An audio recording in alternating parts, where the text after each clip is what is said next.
सियासत इस कदर आवाम पर एहसान करती है, आंखें छीन लेती है और फिर चश्मे तान करती है। सच ही तो है ये एक एक लफ्ज़ जो कभी किसी ने कहा होगा। इस खबर पर ज़रा नज़र डालिए जिसकी हेडलाइन है, होम आइसोलेशन वाले आखिर कहां से लाए ऑक्सीजन। ये हाल है यूपी के नोएडा का, जो सरकार से पूछ रही है ऑक्सीजन कहां से लाएं, क्या करें, हम कहां जाएं।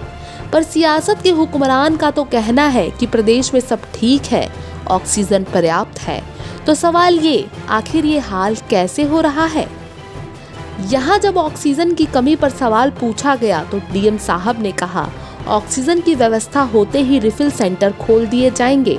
तो अगर यहाँ पर सीएम यानी कि मुख्यमंत्री योगी आदित्यनाथ की माने तो ऑक्सीजन पर्याप्त है, लेकिन अगर यहाँ पर सीएमओ की माने तो ऑक्सीजन की व्यवस्था होने के बाद रिफिल सेंटर खोल दिया जाएगा। तो यहाँ पर किसकी बात सही है, सीएम योगी आदित्यनाथ की जो कहते हैं ऑक्सीजन पर्याप्त है, या फिर डीएम साहब की जो कहते हैं ऑक्सीजन की व्यवस्था होने पर रिफिल सेंटर खोल दिए जाएंगे।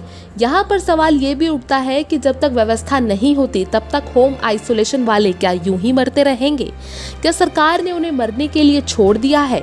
बता दें कि नोएडा में तमाम दावों के बाद भी घर पर आइसोलेट लोगों को ऑक्सीजन की सुविधा नहीं मिल रही है। RWOA ऑक्सीजन के लिए आगे तो आई है, पर जो सिस्टम तैयार किया गया है वो मौजूदा हालातों को पूरा नहीं कर पाएगा, क्योंकि मरीज ज्यादा है और ऑक्सीजन कम।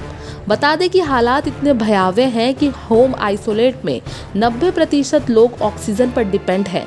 मरीजों के लिए उनके परिजन ऑक्सीजन की तलाश में हैं, लेकिन सियासत के हुक्मरान का कहना है ऑक्सीजन पर्याप्त है। नोएडा का हाल इतना बुरा हो गया है कि नोएडा वालों को दिल्ली वालों से ऑक्सीजन मंगवाना पड़ रहा है। नोएडा के अनिरुद्ध कुमार कहते हैं, 19 अप्रैल को मेरा ऑक्सीजन लेवल 70 पहुंच गया था। कोविड हेल्थ सेंटर पर रजिस्ट्रेशन कराया लेकिन बेड नहीं मिला। दिल्ली में रहने वाले परिचित से ऑक्सीजन सिलेंडर मंगवा कर घर पर ही रहे। 3 से 4 दिन में लेवल ठीक हो गया, अब स्वस्थ हूँ। ऐसा नोएडा के अनिरुद्ध कुमार का कहना है। तो जरा सोचिए, नोएडा किस हाल में पहुंच गया है।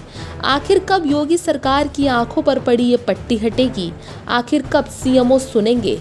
आखिर कब नोडल ऑफिसर ईमानदारी से काम करेंगे? आखिर कब यूपी के नोएडा में सुधार आएगा? आखिर कब? सवाल कई सारे हैं, पर यहाँ जवाब देने वाला या तो मौन है या झूठे वादों की फेयर लिस्ट तैयार किए बैठा है।